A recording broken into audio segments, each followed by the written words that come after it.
اسرائیل اور حماس کے درمیان قیدیوں کی رہائی سے متعلق ایک فہرست تیار ہو گئی ہے۔ اس سے پہلے ہم نے دیکھا تھا کہ نومبر 2023 میں ایک معاہدہ کیا گیا تھا جس کے تحت تقریباً 105 یرغمالیوں کو رہا کیا گیا تھا اور 7 اکتوبر کو اغوا کیے گئے 251 یرغمالیوں میں سے اسرائیل کا یہ ماننا ہے کہ 96 ابھی بھی غزہ میں موجود ہیں۔ زنیرہ، آپ کو لگتا ہے کوئی صورت بن رہی ہے یرغمالیوں کی رہائی سے متعلق؟ دیکھیں، پرزنر سواپس عام طور پہ جنگوں میں ہوتے ہیں، لیکن اس کا مطلب یہ ہوتا ہے کہ آپ کسی سگنیفیکنٹ اینڈ کی طرف بڑھ رہے ہیں، کسی نہ کسی کنکلوژن کی طرف بڑھ رہے ہیں۔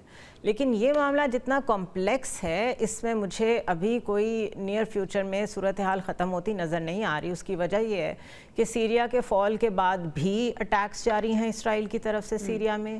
اس کے علاوہ جو ایک مناسب سا چھوٹا سا کوئی انفارمل سا سیز فائر ہوا تھا غزہ میں، اس کے باوجود وہ لیبنن پہ وہاں پہ حملے کرتے رہے ہیں۔ تو اس وقت تو نو رول میٹرز، کوئی رول بنا لیں آپ، کچھ کہہ لیں، فرق نہیں پڑتا۔ تو یہ بڑا انپریڈکٹیبل اور فلوئڈ ہے، اور مجھے یہ جنگ ابھی رکتی نظر نہیں آ رہی۔ اور پرزنرز واپس آ گئے تو وہ تو نتن یاہو کی بہت بڑی فتح ہوگی، اور وہ حماس ان کو پلیٹ میں رکھ کے کیسے دے دے؟ تو I don't see that happening any time soon. Adil صاحب، فہرست بن رہی ہے، لیکن آپ کو لگ رہا ہے کہ جنگ بندی ہو سکے گی اور یرغمالیوں کی رہائی ممکن ہو سکے گی؟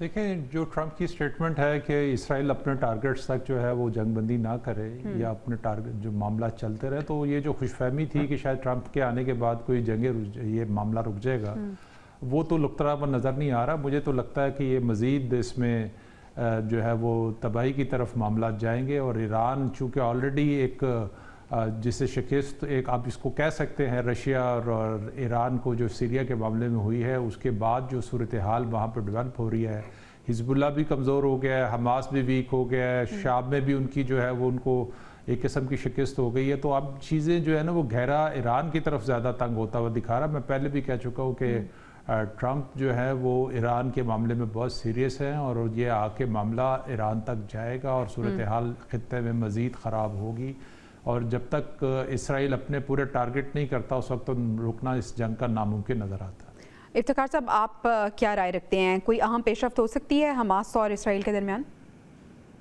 دیکھیں، ڈونلڈ ٹرمپ نے اپنی جگہ میں کلیئرلی کہا تھا کہ اگر یرغمالی واپس نہیں کیے گئے تو ایکسٹریم ایکشن جو ہے وہ ہوگا۔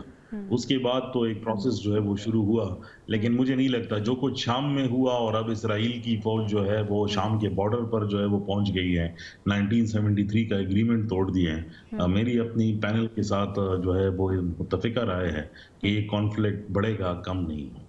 ٹھیک ہے زنیرہ، اس کو کنکلوڈ کیجیے گا۔ جس طرح سے عادل صاحب نے اشارہ کیا کہ یہ معاملات جو ہیں مزید بگڑتے ہوئے نظر آ رہے ہیں، آپ کو بھی ایسا لگ رہا ہے کہ ایران بھی خطرے میں ہے اور سچویشن جو ہے وہ ورس ہونے والی ہے؟ جی بالکل، ایران کو اب تھوڑا سا بیک فٹ پہ ہم دیکھیں گے، کیونکہ ڈائریکٹ انگیجمنٹ کی وجہ، سیریا کی وجہ سے ان کی جو ہے وہ تھوڑی سی پیچھے چلی جائے گی، اور انہوں نے اپنے آپ کو تھوڑا سا ارریلیونٹ کر کے کچھ سٹے بھی لینا ہے، اور رشیا کی بھی ریلیونس سیریا کی وجہ سے ریجن میں ختم ہو گئی ہے۔ تو یہ تھوڑا سا ایران کو ایک سٹیپ پیچھے لینا پڑے گا، اور اسرائیل مزید آگے بڑھے گا۔ دس is how I see it. ٹھیک ہے، اور عادل صاحب، سچویشن ہمیں ایسا لگ رہا تھا کہ ٹرمپ کے آنے کے بعد کچھ بدلے گی، لیکن ٹرمپ کے آنے کے بعد اور اب اوتھ ٹیکنگ سے پہلے جو سٹیٹمنٹس ان کی طرف سے آ رہی ہیں، کس طرح سے آپ انہیں دیکھ رہے ہیں؟ دیکھیں، ٹرمپ ہو یا امریکہ کی ایک ہی پالیسی ہے اسرائیل کے معاملے میں، جو ہے اس کی بہت ساری بیک گراؤنڈز ہیں، جو مذہبی بیک گراؤنڈز بھی اس کی بہت ساری ہیں۔